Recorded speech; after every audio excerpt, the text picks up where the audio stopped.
नमस्कार मंडळी, मी आज तुमच्यासोबत शेअर करणार आहे पालक खिचडीची एकदम साधी, सोपी, सिंपल अशी रेसिपी। त्यासाठी मी घेतलेले आहे अर्धी वाटी तांदूळ घेतलेले आहे आणि अर्धा वाटी मिक्स डाळीचे एक घेतलेले आहे। त्यानंतर स्वच्छ धुवून घेतलेले आहे आणि पालक पण घेतलेले आहे। पालकला पण स्वच्छ धुवून बारीक कट करून घेतलेले आहे। त्यानंतर कांदा वगैरे कट करून घेतलेला आहे।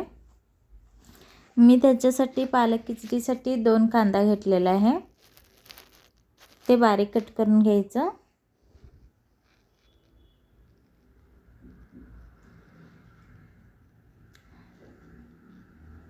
आणि त्यानंतर टोमॅटो पण मी घेतलेला आहे, टोमॅटोला पण बारीक कट करून घ्यायचं व्यवस्थित।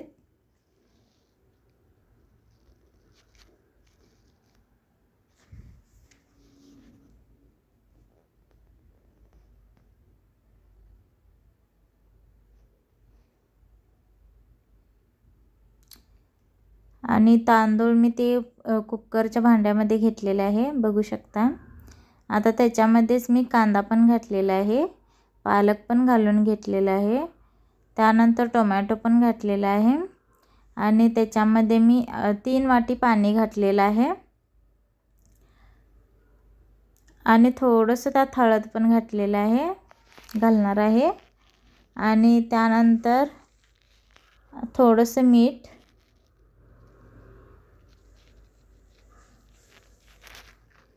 आणि कुकरला टोपण लावून मी त्याची 3 शिट्ट्या काढून घेणार आहे।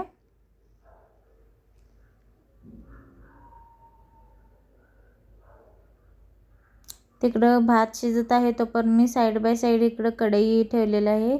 कढईमध्ये तेल गरम झाल्यावर मोहरी, जिरं, लसूणची फोडणी दिली। त्यानंतर कांदा पण घातला, कांदा जरा लालसर होईपर्यंत भाजून घेतले। त्यानंतर टोमॅटो पण घालून घेतले।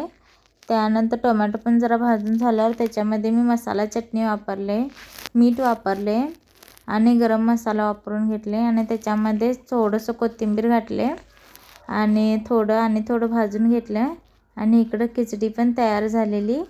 खिचडीमध्ये ते मसाला घालून घेतले कांदा टोमॅटोची, मग त्याच्यामध्येच हाताने हलवून घेतले।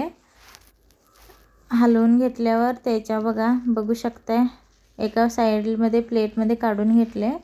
बघा किती छान झाले, मस्त हेल्दी पण आहे, तुम्ही पण एकदा ट्राय करून बघू शकता। त्याच्यावर थोडंसं मस्तपैकी तूप घालायचं। बघा किती छान झाले। आवडलं असेल तर लाईक आणि सबस्क्राईब करा।